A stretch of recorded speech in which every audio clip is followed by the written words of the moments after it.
सूरत नहीं सीरत से प्यार करो। एक व्यापारी अपनी 3 बेटियों के साथ रहता था। व्यापारी को अपनी तीनों बेटियों से प्यार था। एक दिन उसे किसी काम से दूसरे देश जाना था। जाने से पहले व्यापारी ने अपनी तीनों बेटियों को अपने पास बुलाया और पूछा, मेरी प्यारी बच्चियों, परदेश से तुम तीनों के लिए क्या लाऊं? पहली बेटी ने सुंदर कपड़े और दूसरी बेटी ने गहने मंगवाए। तीसरी बेटी, जिसका नाम ब्यूटी था, उसने अपने पिता से कहा कि वह उसके लिए एक गुलाब का फूल ले आए।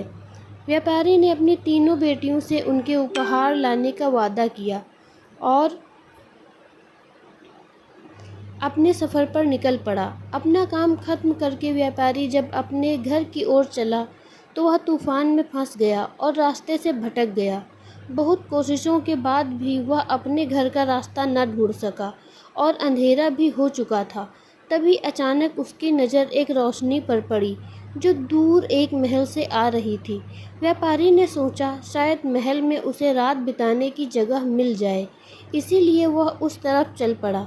जब व्यापारी महल में पहुंचा तो महल में कोई भी नहीं था।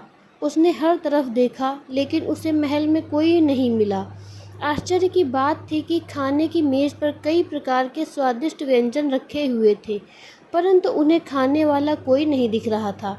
भोजन को देख व्यापारी की भूख और बढ़ गई थी, इसीलिए उसने भर पेट खाना खाया और एक कमरे में मुलायम गद्दों पर सो गया। सुबह व्यापारी ने जब महल के बगीचे में सुंदर गुलाब खिले देखे तो उसे ब्यूटी से किया हुआ वादा याद आ गया। उसने एक फूल तोड़ा और घर की ओर जाने लगा। तभी वहाँ एक भयानक जीव प्रकट हुआ और बोला, मैंने तुम्हें अपना भोजन खाने दिया, अपने मुलायम गद्दों पर सोने दिया और तुम मेरे ही बगीचे से गुलाब तोड़ रहे हो। तुम्हें इसकी सज़ा भुगतनी होगी। व्यापारी बहुत डर गया था। कांपते हुए बोला, मुझे माफ़ कर दो, यह गुलाब मैंने अपने लिए नहीं तोड़ा, अपनी बेटी के लिए तोड़ा था। मैंने अपनी बेटी से वादा किया था कि मैं उसके लिए गुलाब का फूल लाऊंगा।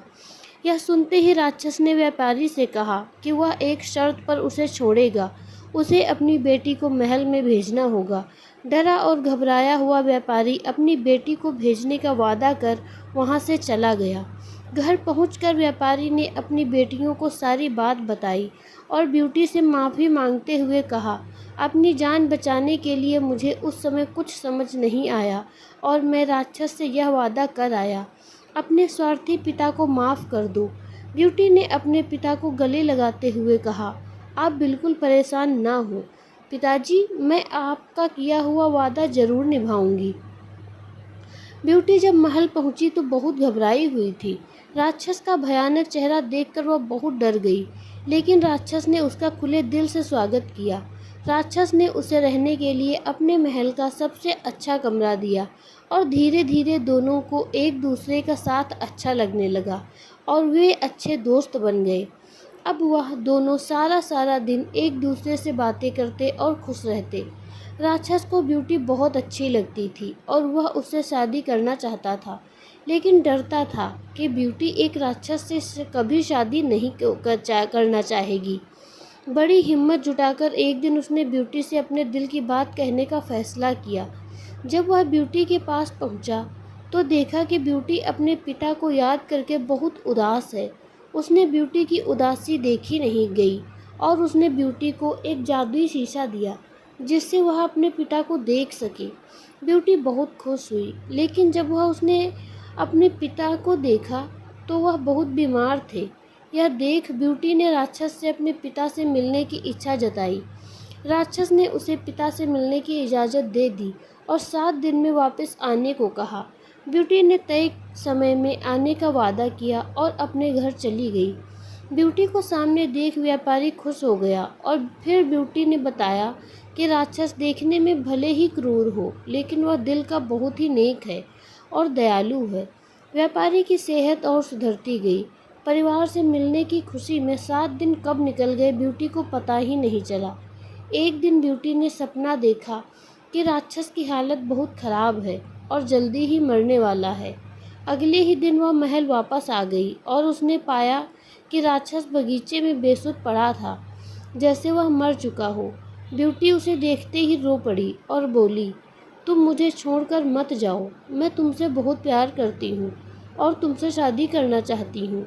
मैं अपनी सारी ज़िंदगी तुम्हारे साथ बिताना चाहती हूँ।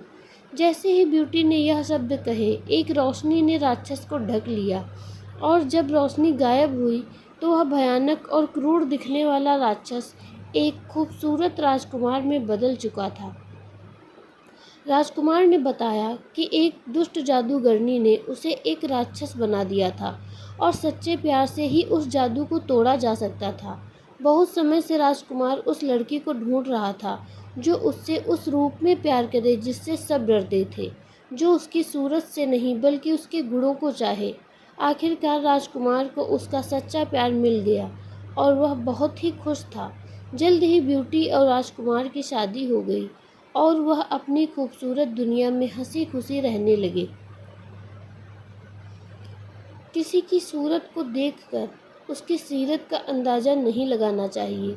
इंसान का बाहरी रूप सिर्फ दिखावा है, उसका साफ दिल, उसके गुण देखकर इंसान से प्यार किया जाता है। आपको यह कहानी कैसी लगी हमें कमेंट में ज़रूर बताएं। मिलते हैं अपनी अगली कहानी में, तब तक के लिए धन्यवाद।